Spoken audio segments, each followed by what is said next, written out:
The sun hung low in the sky, casting a golden glow over the quiet suburban neighborhood of Maplewood. Children's laughter echoed through the streets as they raced their bicycles, while parents tended to gardens and sipped lemonade on porches. Among them was Jamal, a bright-eyed 12-year-old with a heart full of dreams and a determination that belied his age. Today was no ordinary day. It was a day for selling candy.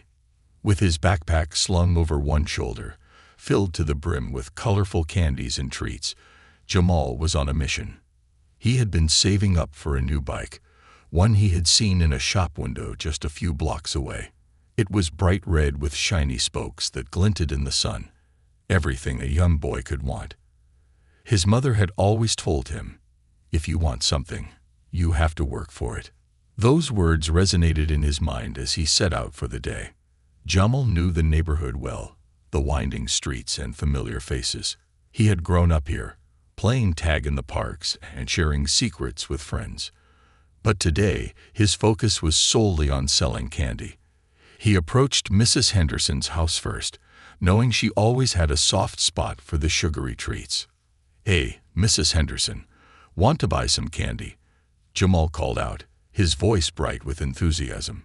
The elderly woman smiled, her eyes crinkling at the corners. "Of course, Jamal. I'll take 2 of those chocolate bars." As she rummaged through her purse, Jamal felt a swell of pride. Each sale brought him one step closer to that bike. After making a few more stops, Jamal's little venture began to feel successful. He chatted with neighbors, exchanging jokes and stories, his laughter mingling with the warmth of the afternoon sun. But as he walked down Maplewood Street, the air changed.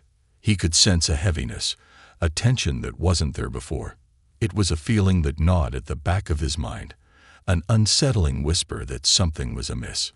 Pushing the unease aside, he continued on his route.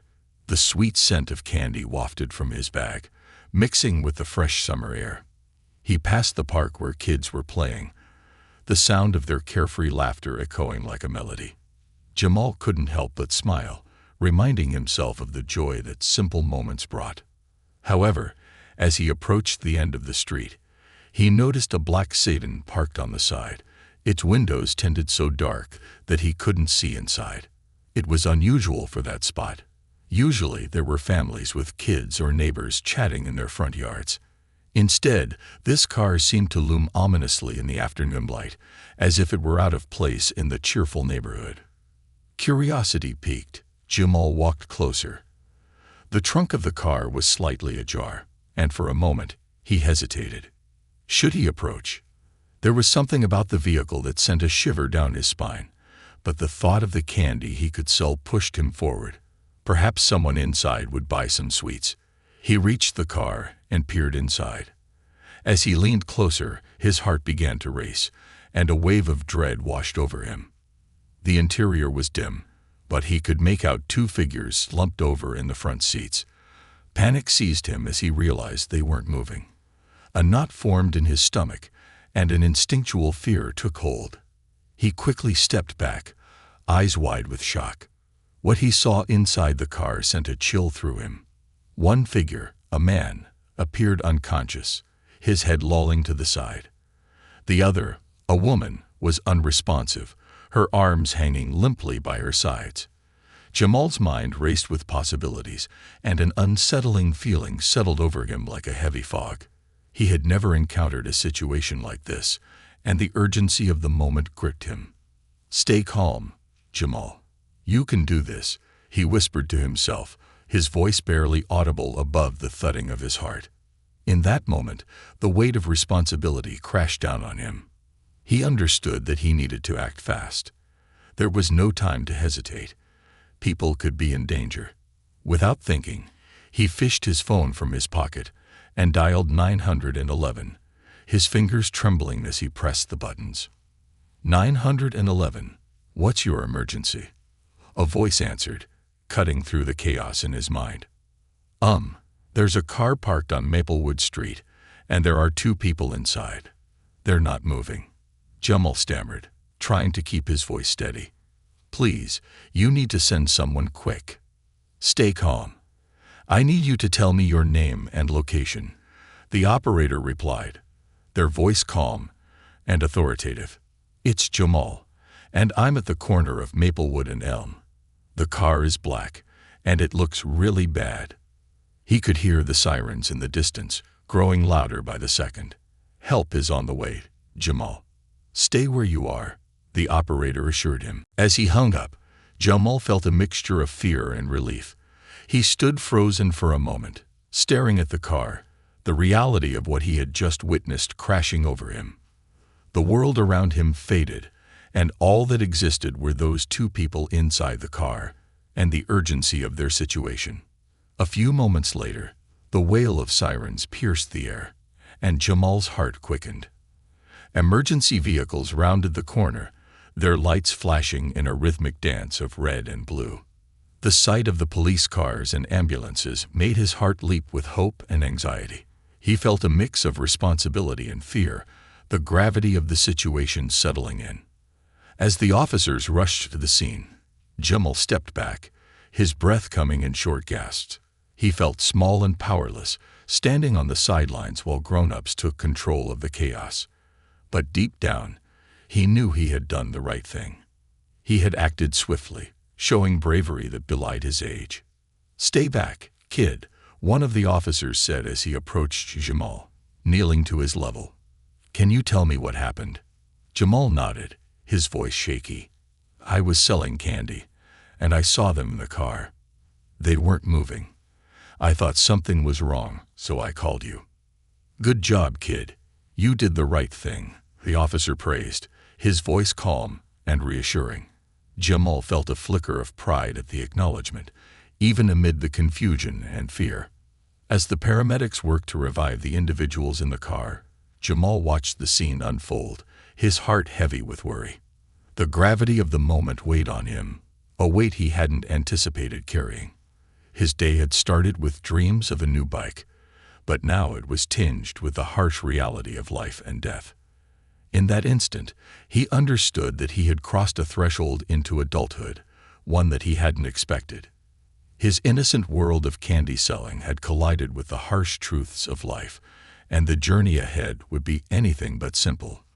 Little did he know, this one decision would change everything, not just for him, but for the entire community of Maplewood. The day began like any other in Maplewood, a picturesque suburb known for its tree-lined streets and friendly neighbors. Children laughed and played outside, their voices blending harmoniously with the chirping of birds. The scent of freshly cut grass wafted through the air, and the sun cast a warm, inviting glow over the houses, each one painted in cheerful hues. Jamal had grown up in this neighborhood, a place where everyone knew each other's names, and the sense of community was palpable. As he prepared for the day's candy-selling venture, Jamal's thoughts drifted to his family. He lived with his mother, a hard-working single parent who juggled 2 jobs to make ends meet. She was the heart of their household, filling their small home with love and warmth despite the challenges they faced. Jamal admired her strength and resilience, often helping out with chores when he could. He knew that every penny he earned selling candy would bring him one step closer to the red bike he had been dreaming about since he first laid eyes on it. "Remember, Jamal," his mother had told him that morning, her voice firm but affectionate. "The world is full of surprises. Always be aware of your surroundings." Her words echoed in his mind as he stepped out of their modest home, the door creaking softly behind him. The vibrant community of Maplewood was a mosaic of families, each with their own stories. The park down the street served as a gathering place, where children played and adults exchanged pleasantries. Mrs. Henderson, with her bright floral dresses and infectious laughter, was a beloved figure in the neighborhood. She often told Jamal about her childhood adventures and the importance of kindness. Then there was Mr. Thompson, a retired firefighter known for his tall tales and generous spirit. He would often share stories about his days on the job, captivating kids with thrilling accounts of bravery and camaraderie. On this particular summer day, the park was bustling with activity. Jamal had set up a small table under the shade of a large oak tree, displaying an array of colorful candies that sparkled like gems in the sunlight. He called out to passersby, his voice ringing with enthusiasm. "Get your candy here. Sweet treats for a hot day." As the afternoon progressed, Jamal sold candy to kids playing in the park, their smiles brightening his heart. "Can I have a lollipop?" a young girl asked, her pigtails bobbing as she bounced on her feet. Jamal grinned and handed her the treat, feeling the warmth of the day wrap around him like a comforting blanket.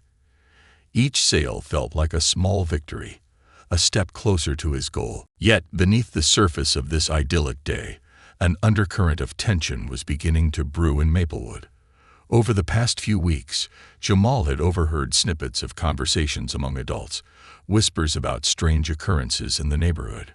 Cars had been broken into, and rumors circulated about suspicious individuals loitering around.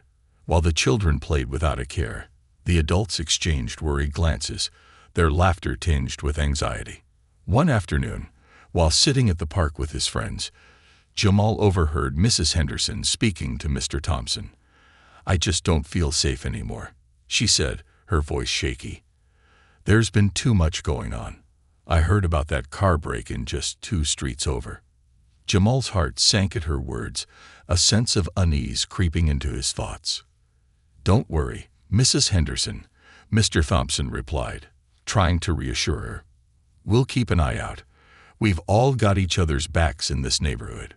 Jamal admired the bond the neighbors shared, but the weight of fear hung in the air like an uninvited guest. As he continued selling candy, Jamal noticed a few unfamiliar faces in the park. A group of older teens lounged on the grass, their laughter louder than usual. They seemed out of place, their energy disruptive to the peaceful atmosphere. Jamal watched from a distance, unsure if he should approach them. Something about their presence felt off, like a storm brewing on the horizon. Despite the nagging feeling in his gut, Jamal pressed on with his candy sales. The heat of the day shimmered in the air, making the colorful wrappers of the candies appear even more inviting. "Buy some candy, support a local business," he called out, his voice bright. But his smile didn't quite reach his eyes as he thought about the tensions brewing in the neighborhood. Later, as he strolled down the sidewalk, he encountered his friend Malik.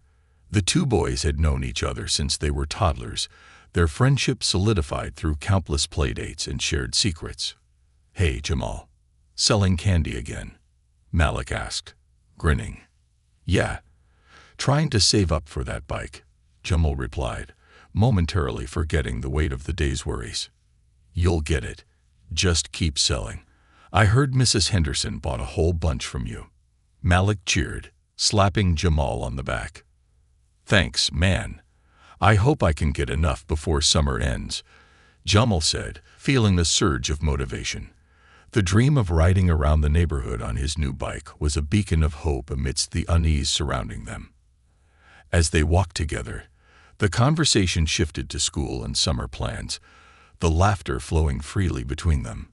Jamal relished these moments, the carefree banter a temporary escape from the realities that loomed over them.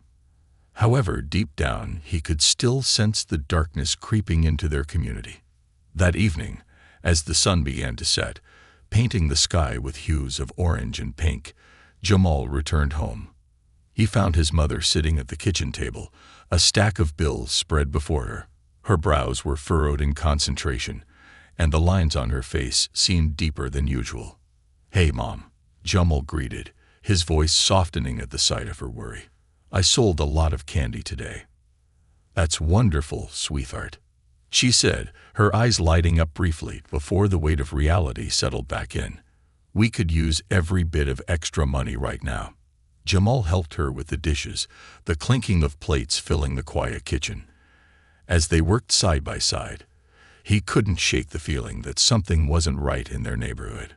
The whispers and rumors he had overheard swirled in his mind like autumn leaves caught in a gust of wind. "Mom," he said cautiously, "have you heard about the break-ins around here? Do you think we're safe?" His mother paused, her hands stilling in the soapy water. "You know, Jamal, sometimes people do bad things, but we have to stay vigilant and look out for one another. Our community has always been strong. It's important to trust your instincts and stay aware of your surroundings." Jamal nodded, her words offering him a sense of comfort even as unease nestled in his heart.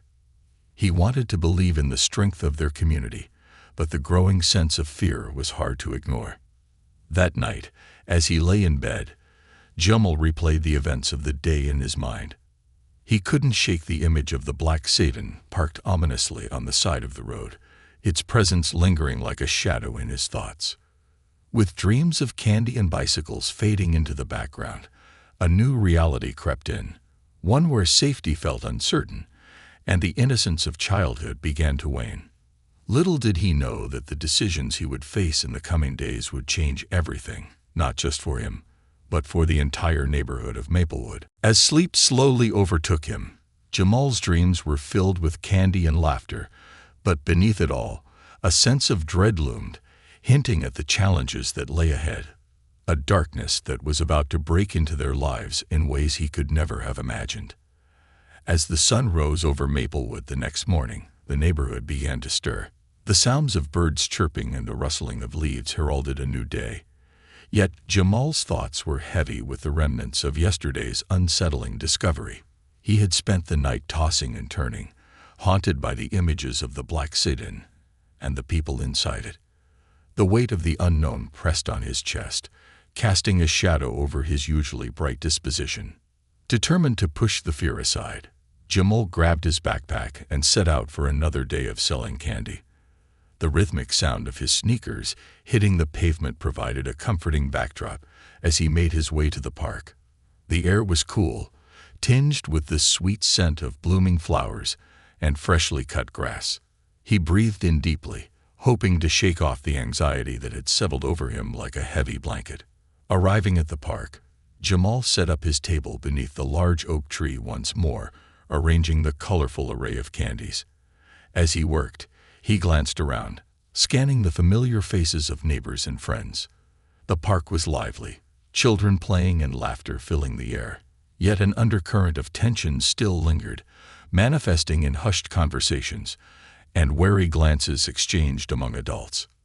"Hey, Jamal," Malik called out, jogging over with a smile that lit up his face. "Ready to sell some candy?" "Yeah, I'm ready," Jamal replied, forcing a smile despite the knot in his stomach. He welcomed the distraction, grateful for the camaraderie of his friend. As they began selling candy together, Jamal couldn't help but notice the subtle changes in the park. There were fewer families enjoying the afternoon, and more of the older teens from yesterday loitering around, their laughter echoing in a way that felt out of place. It was as if a shadow had descended over their little corner of the world, and Jamal could feel it gnawing at the edges of his consciousness.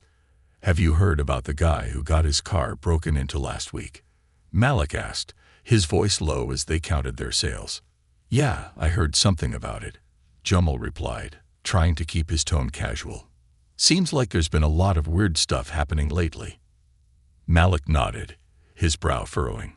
"My dad said we need to stick together and keep an eye out. It's not like it used to be, you know." Jamal agreed, but as the day wore on, he couldn't shake the sense of foreboding that hung in the air. His mind drifted back to the sit-in, and the two figures he had seen inside, the urgency of the moment pressing down on him. He found himself glancing around more often, scanning for anything unusual. Around noon, as the sun reached its zenith, Jamal noticed a woman standing by the park entrance, her eyes darting nervously as she watched the teens lounging on the grass. Her hair was disheveled, and her clothes looked slightly wrinkled, as if she had been out all night. Jamal caught her gaze and felt a chill run down his spine. There was something desperate in her eyes, a fear that resonated with him. "Who's that?" Jamal asked Malik, gesturing subtly toward the woman. Malik squinted in her direction. "Not sure. I haven't seen her around before. Looks like she's up to something." As Jamal observed her, the unease continued to fester in his gut. He couldn't help but feel a sense of foreboding. The woman seemed out of place, her body language tense as she kept glancing at the group of teens. Jamal felt compelled to approach her, sensing that she might need help. "Hey, you stay here. I'll be right back," Jamal told Malik, before walking cautiously toward the woman. "Excuse me," he said, approaching her slowly. "Are you okay?" She turned to him, her eyes widening in surprise. "Oh, I didn't see you there." Her voice was shaky, and Jamal noticed her hands trembling slightly. "I'm fine. Just a bit lost, I suppose." Jamal frowned, sensing the lie hidden beneath her words. "Are you sure? You look like you might need help. Those kids over there." He pointed toward the group of teens. "They don't look too friendly." The woman's eyes flickered toward the teens, and she visibly stiffened. "I just need to wait for someone," she said, her voice dropping to a whisper. "But thank you for checking on me." Jamal studied her for a moment, unsure whether to press further. "If you need anything, just let me know," he replied before retreating, his heart racing. Something about her demeanor nagged at him, an intuition that told him this was far from ordinary. Returning to Malik, Jamal shared his encounter. "That woman looked scared, man. I don't know what's going on, but it feels wrong." Malik shrugged. "Maybe she's just having a rough day. People go through stuff, you know. But if she's waiting for someone, why's she hanging out here? Doesn't make sense." Jamal nodded, the weight of concern settling heavily in his chest. As they resumed selling candy, he couldn't shake the feeling that something significant was about to happen. His senses were on high alert, a constant hum of anxiety reverberating within him. A few hours passed, and the sun began to dip toward the horizon, casting long shadows across the park. As Jamal wiped the sweat from his brow, he spotted the older teens again, their laughter now tinged with a sense of menace. They were congregating closer to the entrance, their voices rising in a cacophony of raucous shouts. Suddenly, Jamal noticed one of the boys, a tall figure with a swagger that belied his age, gesturing aggressively toward the woman. "Hey, what's up with you? You lost or something?" he called out, laughter spilling from his friends. Jamal's heart raced as he watched the scene unfold. The woman's expression shifted from nervousness to panic as she took a few steps back, her eyes darting toward the exits. The tension in the air was palpable, and Jamal felt an urge to intervene, to protect her from whatever was about to happen. "Should we do something?" Jamal asked Malik, who was watching with wide eyes. Before Malik could respond, the group of teens advanced toward the woman, their laughter turning into taunts. "What's the matter, lady? You lost your way home." The mocking tone sent a shiver down Jamal's spine.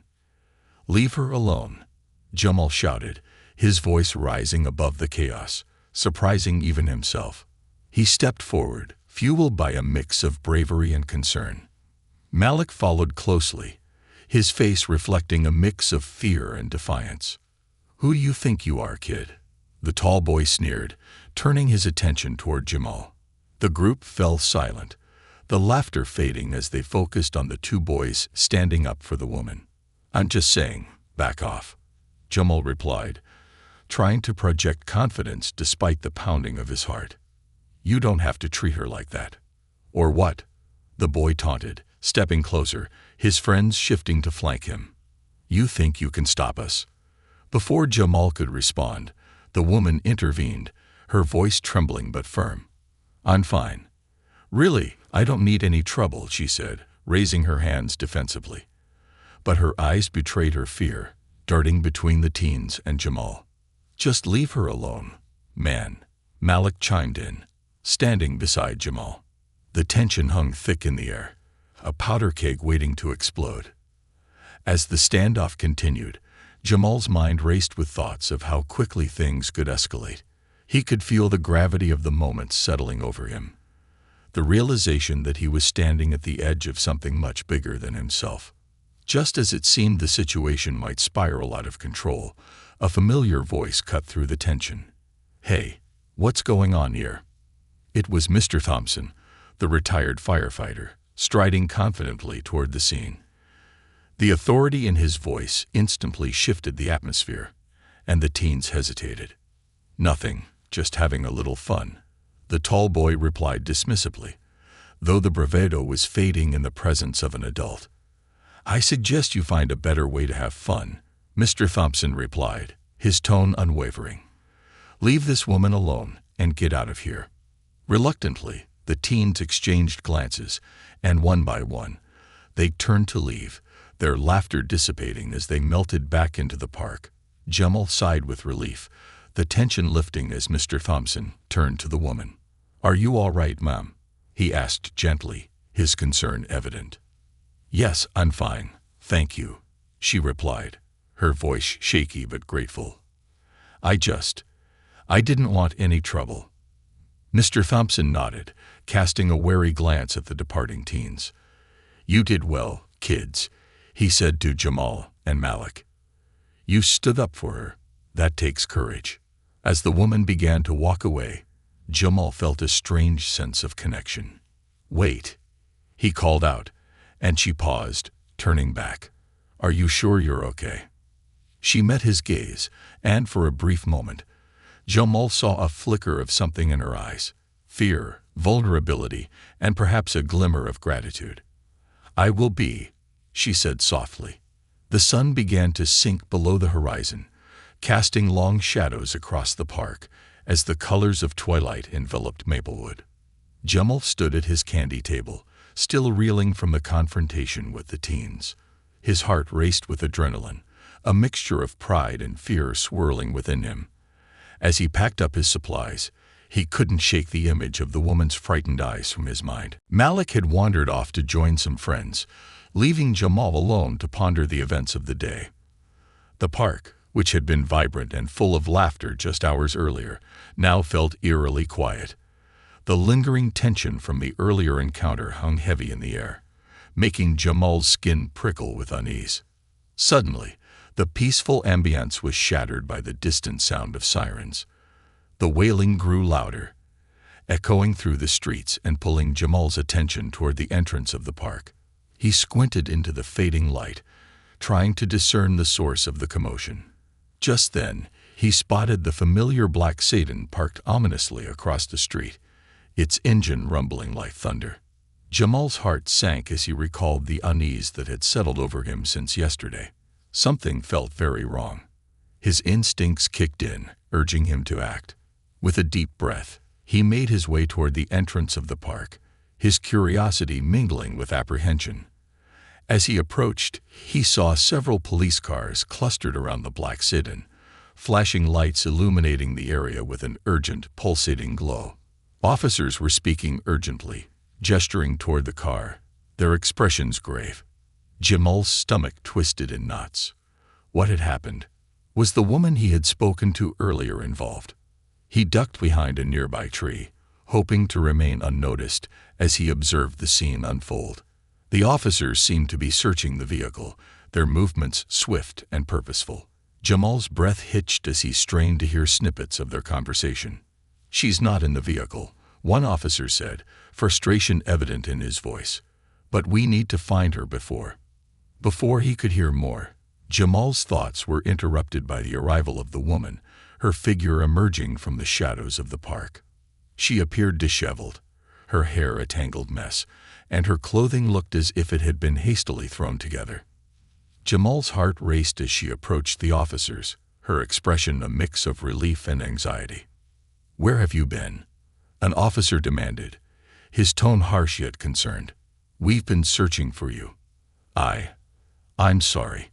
I just needed to clear my head," she stammered, glancing nervously at the sit-in. "I didn't mean to cause any trouble."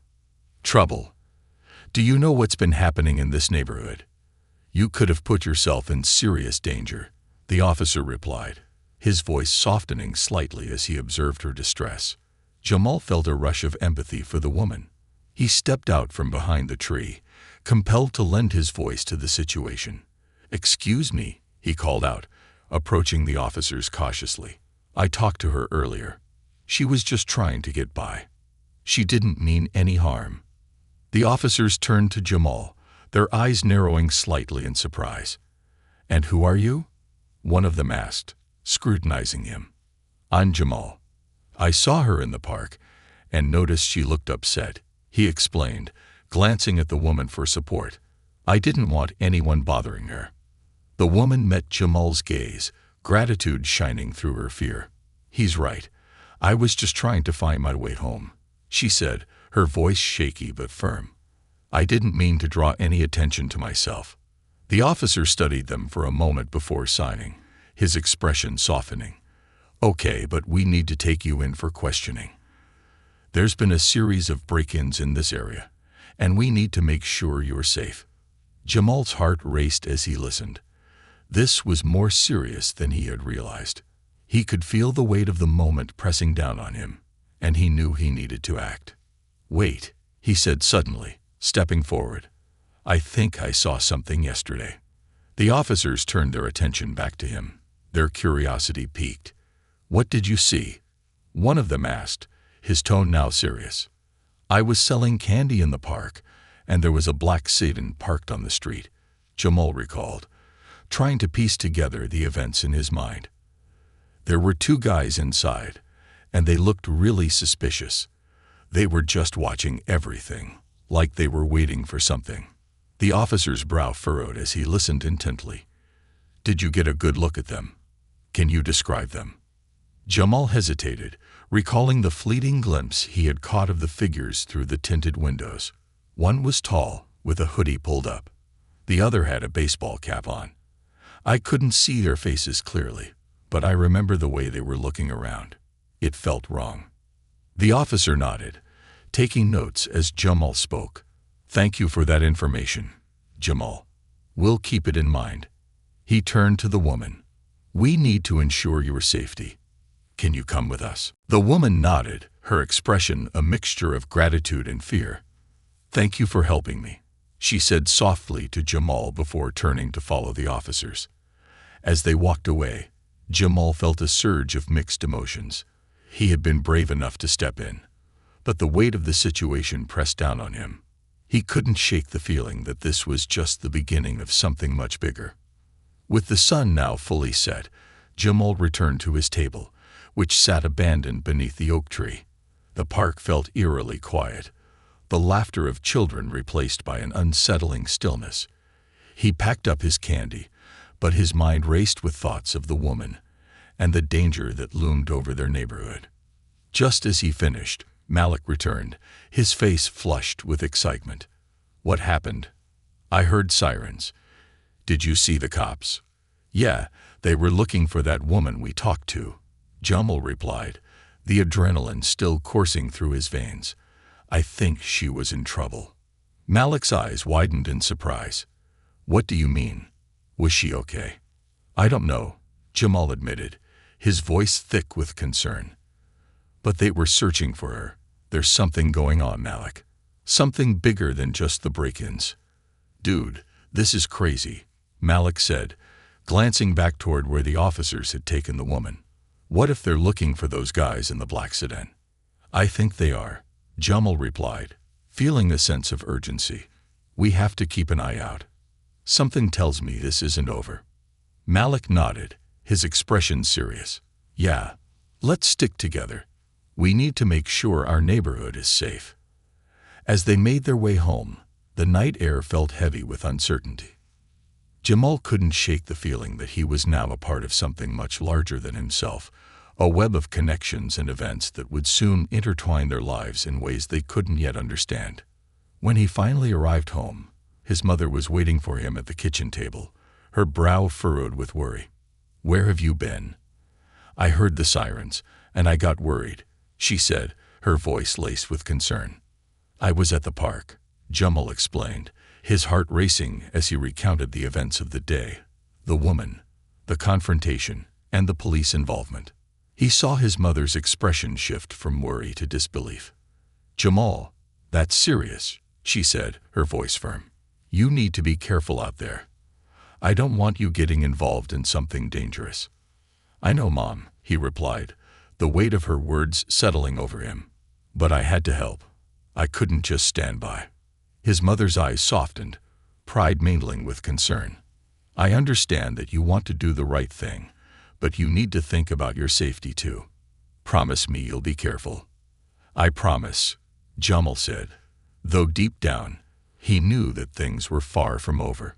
The darkness that had begun to creep into their community was just beginning to reveal itself, and he could feel the winds of change twirling around him, pulling him into a storm he never saw coming.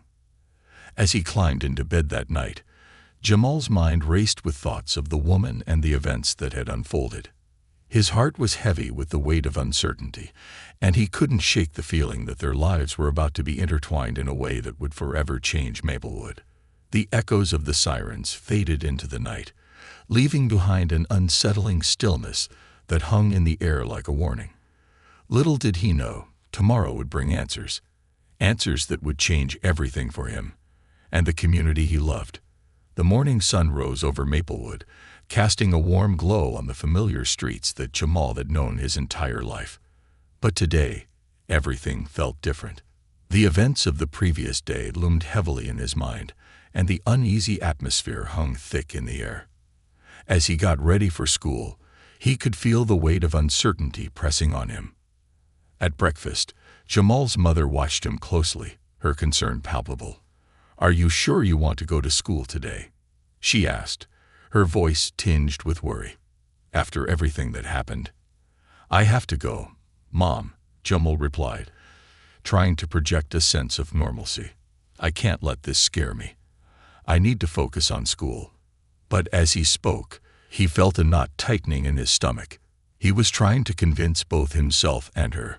The ride to school was quiet, the usual chatter replaced by Jamal's anxious thoughts. His mind raced with questions. What had happened to the woman after the police took her away? Had they found the men in the black sedan? And what did all of this mean for their neighborhood? When he arrived at Maplewood High, Jamal noticed an unusual number of police cars parked near the entrance. Students stood in clusters, whispering among themselves, the air buzzing with gossip. As Jamal stepped inside, he overheard snippets of conversation about the previous night's events. "Did you hear? The police arrested 2 guys last night near the park," one student said, his eyes wide with excitement. "They were in a black car." "Yeah, and they found some stuff inside that car," another chimed in. "Like, really bad stuff." Jamal's heart raced as he listened. This was it. The moment he had feared and anticipated had finally come. He felt a surge of relief mingled with fear. While it was good that something had been done, the reality of what was unfolding still felt surreal. As he navigated through the crowded hallways, he spotted Malik waiting for him by their lockers, his face animated with excitement. "Did you hear? They got the guys from the black sedan. The police say they're involved in a lot of shady stuff around here."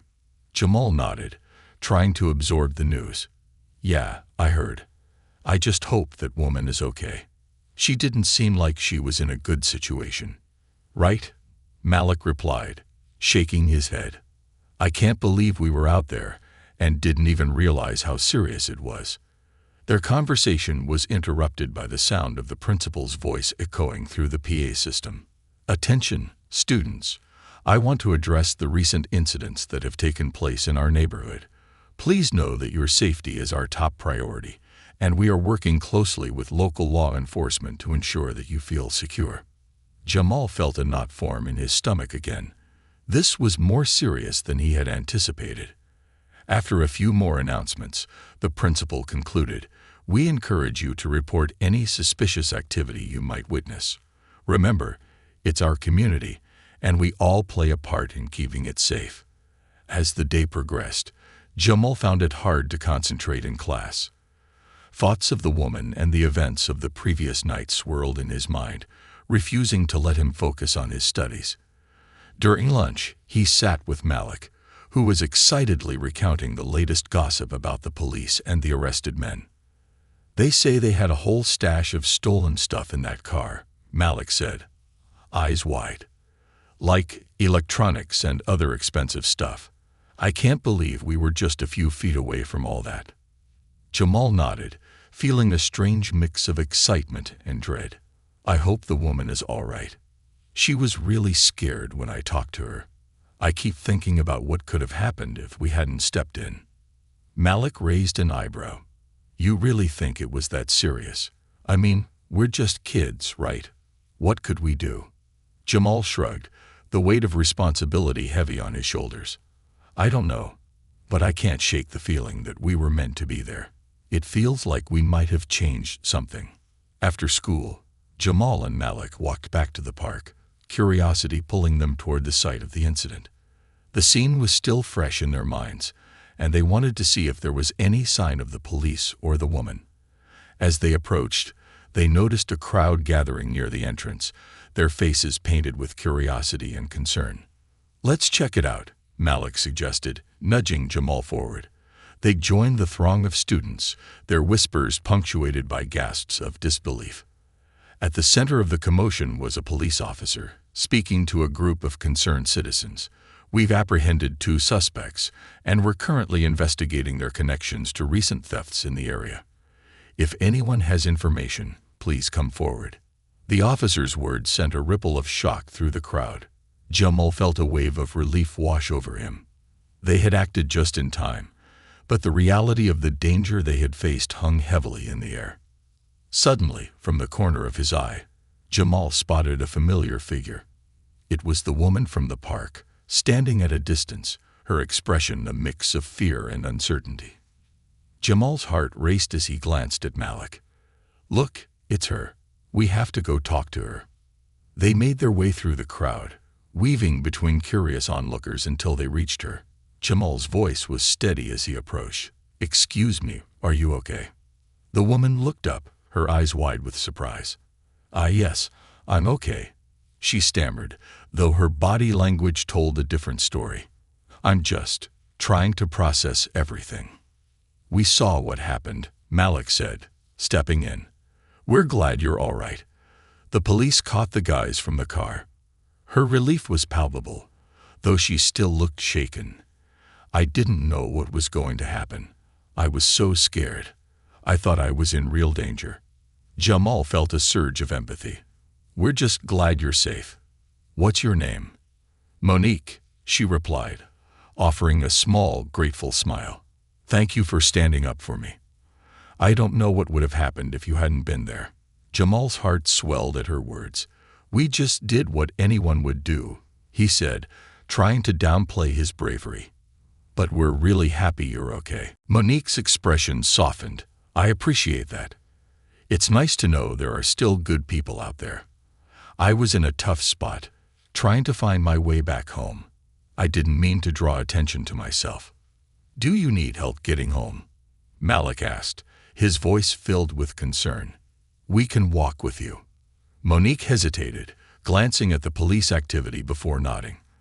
"That would be really nice. I'd appreciate it. I just moved to the neighborhood and haven't gotten used to the area yet." As they began to walk together, Jamal felt a sense of purpose rising within him. They had made a difference, however small it may have seemed. He glanced at Malik, who returned a knowing smile. As they made their way through the neighborhood, Monique shared bits and pieces of her story. She had recently moved to Maplewood to escape a difficult situation, hoping for a fresh start. But the challenges she faced had been overwhelming, leading her to feel lost and isolated. "I was just trying to find my place here," Monique said, her voice tinged with vulnerability. "But everything felt so unfamiliar. I thought I could just get some fresh air to clear my head. And then, all this happened." Jamal listened intently, the weight of her words resonating with him. "You're not alone, you know. It's tough starting over, but we're all here to help each other. This neighborhood can be a community if we let it." Malik chimed in. "Yeah, if you ever need anything, friends, help with finding your way around, just let us know. We're always around." Monique smiled, the warmth in her eyes returning. "Thank you. That really means a lot. I could use friends right now." As they walked together, a bond began to form, rooted in the shared experience of navigating adversity. Jamal realized that they had each faced their own struggles, and while they may have come from different backgrounds, they were united by their determination to make a difference. After what felt like an eternity, they finally arrived at Monique's new home, a modest apartment complex nestled on a quiet street. Jamal felt a sense of accomplishment as they stood at her door. This moment was more than just about helping someone in need. It was a testament to the strength of community and friendship. "I really appreciate everything you guys have done for me," Monique said, her voice sincere. "I was feeling so lost, but now I feel a little more hopeful." "Just remember, we're here if you need anything," Jamal said, a smile spreading across his face. "We'll be at the park again tomorrow." As Monique opened the door, she turned back to them, her expression filled with gratitude. "You've made a difference in my life already. Thank you for being there when I needed it." Jamal and Malik waved goodbye as she stepped inside, a sense of fulfillment washing over them. They had taken a stand, and in doing so, had made a lasting impact. The sun dipped low in the sky as Jamal and Malik walked away from Monique's apartment, a feeling of warmth spreading through them. Their hearts were full, but there was also a lingering sense of uncertainty about the future. The events of the past few days had changed not only Monique's life, but their own as well. They had crossed a line from childhood innocence to a more profound understanding of the world around them, one filled with complexity and responsibility. As they reached the park, they found it quieter than usual. The usual chatter of children playing and friends laughing felt muted, as if the community was still processing the chaos that had unfolded. Jamal and Malik sat on a bench, the weight of everything they had experienced pressing down on them. "What do you think is going to happen next?" Malik asked, breaking the silence. His voice was low, laced with concern. "Are the police going to catch everyone involved?" Jamal shrugged, trying to maintain a sense of hope. "I think they're doing everything they can. But there are always more people involved in these kinds of situations. It doesn't just stop with 1 or 2 arrests."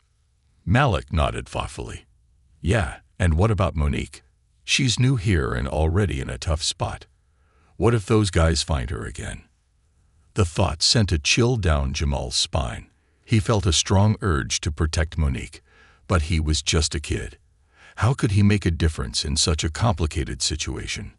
"I think we need to stay in touch with her," Jamal replied, determination creeping into his voice. "We can help her feel safe. Maybe we can even organize something in the neighborhood, like a community watch or something to keep an eye out for each other."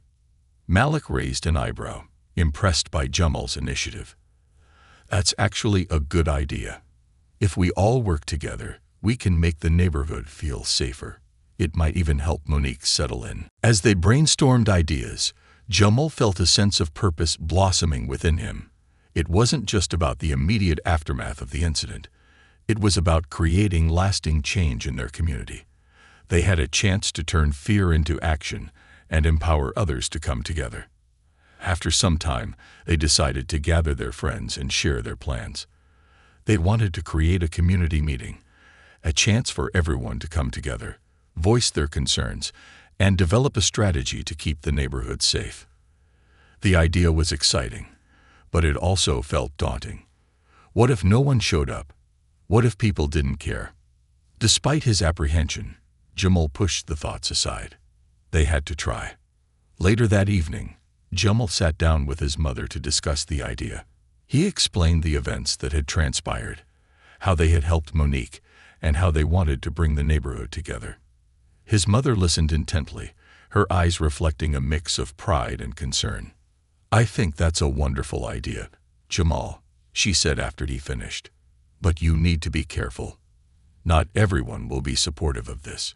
You might face some pushback." "I know, Mom," he replied, his voice steady. "But if we don't try to make a difference, then nothing will change.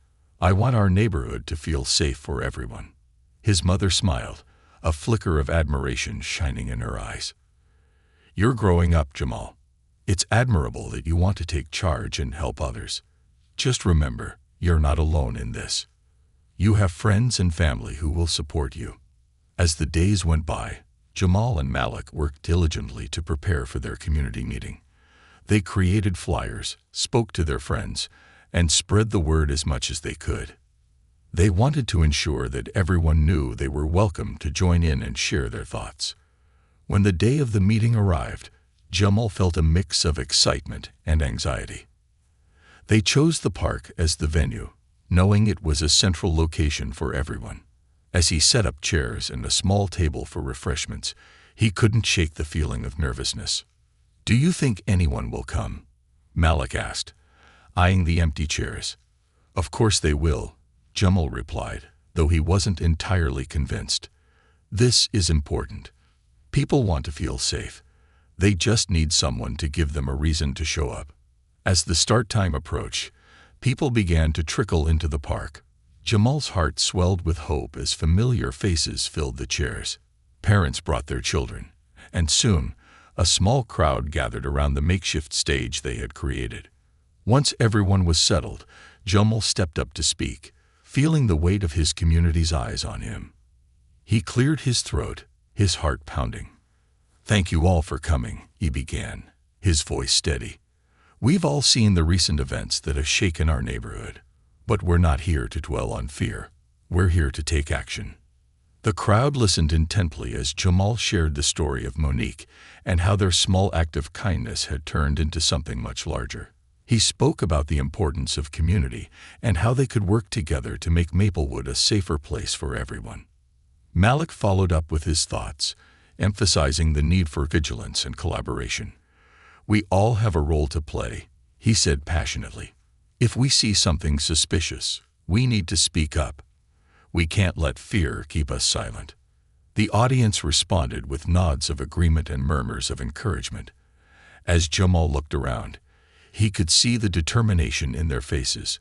They were ready to stand together, to support one another, and to reclaim their neighborhood. As the meeting progressed, Jamal felt a renewed sense of hope and strength.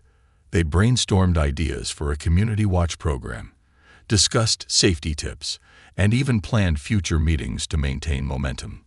The sense of unity was palpable, and it filled the air with a sense of purpose that invigorated Jamal. As the sun began to set, casting a golden hue across the park, Jamal couldn't help but smile. They had done something meaningful today. They had brought people together to talk about their fears and concerns, and they had transformed that fear into action. After the meeting, as families began to leave, Jamal spotted Monique approaching with a smile on her face. "I'm so proud of you guys," she said, her eyes sparkling. "You've created something amazing here." Jamal felt a surge of gratitude. "We couldn't have done it without you. You're part of this community now, and we're all in this together." Monique beamed, her expression brightening. "I really appreciate that. I felt so welcomed by you guys. It means a lot to have support while I'm adjusting to this new life." Jamal and Malik exchanged a glance, silently acknowledging how far they had come since that first encounter. They had faced fear and uncertainty, but together they had forged a path toward change. As they continued to talk, a sense of camaraderie blossomed between them. They shared their dreams, their fears, and their hopes for the future. Jamal realized that, despite the challenges they faced, they were not alone. That night, as Jamal lay in bed, he reflected on everything that had happened. The events that had begun with a simple act of kindness had snowballed into something profound. They had not only helped Monique, but had also ignited a spark within their community. He couldn't help but wonder what other challenges lay ahead. What other lives could they touch? How could they continue to foster change? With every question, he felt more determined than ever to keep pushing forward, to keep making a difference. In the weeks that followed, the Community Watch program gained momentum. People began to report suspicious activity, share information, and support one another. Monique became an integral part of the group, her experiences helping to shape their discussions. Jamal and Malik learned to navigate the complexities of leadership, confronting challenges with courage and empathy. They encountered skeptics and critics, but the overwhelming support from their peers kept them motivated. As the seasons changed, so did their neighborhood. The once timid faces of residents transformed into confident, engaged citizens. They began to take pride in their community, organizing cleanup days and local events that fostered connection and collaboration. Jamal knew that the road ahead wouldn't be easy, but he felt ready to face whatever challenges lay ahead. They had turned fear into empowerment, creating a ripple effect that would extend far beyond their neighborhood. In the end, it wasn't just about the incidents that had transpired. It was about the relationships they had built and the strength they had found within themselves and each other. They had woven a fabric of support and resilience, one that would stand strong against the winds of adversity. As he drifted off to sleep, Jamal felt a profound sense of fulfillment. He had discovered his voice and learned the power of community. This was just the beginning of a journey that would shape not only his life, but the lives of many others in Maplewood. And for the first time in a long time, he felt a sense of peace, knowing that together they could face anything that came their way.